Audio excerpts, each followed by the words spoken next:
Patrick Hutzel from intensivecarehotline.com with another quick tip for families in intensive care. So today I had a conversation with one of our clients who says their 92-year-old mum is in ICU with pleural effusions and on BIPAP, and she's been in and out of ICU in the last few days, on and off BIPAP, on and off vasopressors and inotropes. She's got a sepsis as well, and the family had decided that they do not want to intubate her and they don't want her to be resuscitated, i.e. they have a DNR and do not intubate, and that is all a family choice and a family decision, and the hospital is respecting that.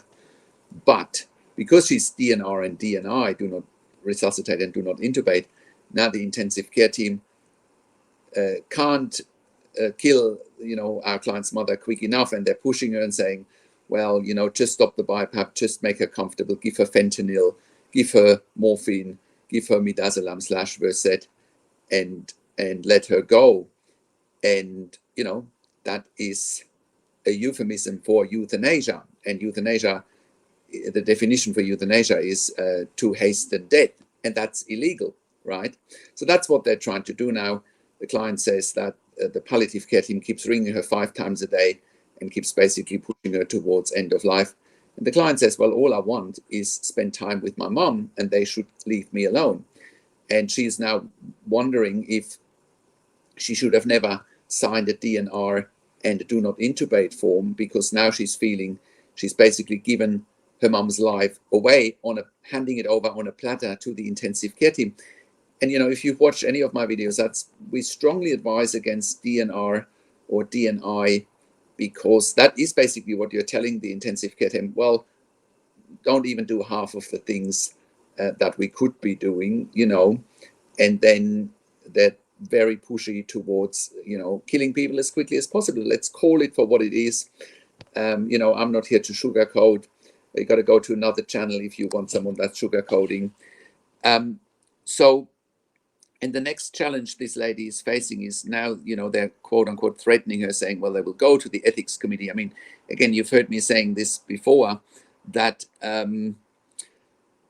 ethics committee, again, it's a euphemism for death committee. All the ethics committee will do is try and empty their ICU beds as quickly as possible and sign off on end of life for patients in intensive care, even if it includes euthanasia, even if it includes turning up the morphine, turning up the fentanyl, turning up the midazolam to high doses, taking patients off BiPAP. Why can't ICUs just let nature take its course, give families time to spend with their loved ones? What's the problem here? What is the problem here?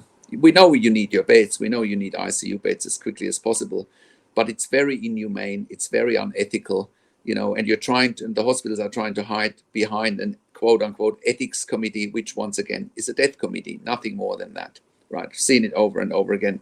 So where to from here? I advise the family just to keep standing your ground. They're well within their rights to keep standing their ground.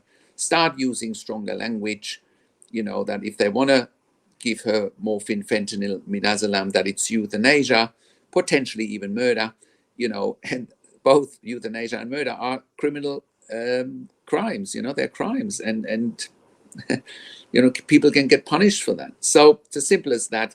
That strategy has always worked with all of our other clients. So if you're watching this video and you're in a similar situation, just use this strategy at your own disposal, and you will see that it works.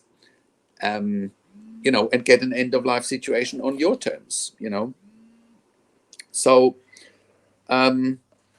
that's my advice for today. I hope that helps. And also, with end of life,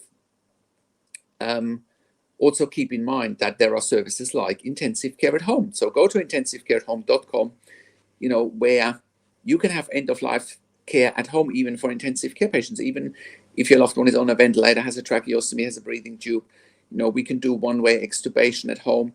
We can have an end of life situation on your terms, which is all that you want. So that is my quick tip for today. Go to intensivecareathome.com and check out our options there. We are currently operating all around Australia and also starting to operate in the US in certain parts. So please contact us one way or another, and we can help you with intensive care at home as well.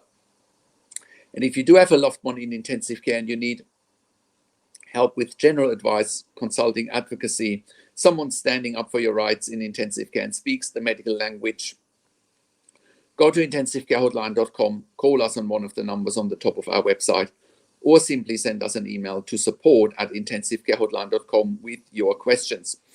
Also, have a look at our membership for families in intensive care at intensivecaresupport.org. There you have access to me and my team 24 hours a day in the membership area and via email. And we answer all questions intensive care and intensive care at home related. And I also offer one-to-one consulting and advocacy for families in intensive care, and that includes me talking to doctors and nurses directly in intensive care. And you will see how the situation will turn around in your favor very quickly once the intensive care team knows you've got someone on your team who understands intensive care just as well as they do. It'll make all the difference to get better outcome and best outcomes for your loved one in intensive care.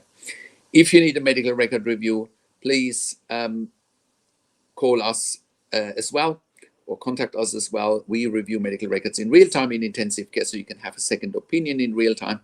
If you need a medical record review after intensive care, if you have unanswered questions, if you need closure, or if you're simply suspecting medical negligence, please contact us as well. Thank you so much for watching. Subscribe to my YouTube channel for regular updates for families in intensive care. Click the like button, click the notification bell, share the video with your friends and families, and comment below what you want to see next, or what questions you have, what insights you have, whether you agree or disagree. Share your opinion. And thank you so much for watching. This is Patrick Hutzel from intensivecarehotline.com and intensivecareathome.com.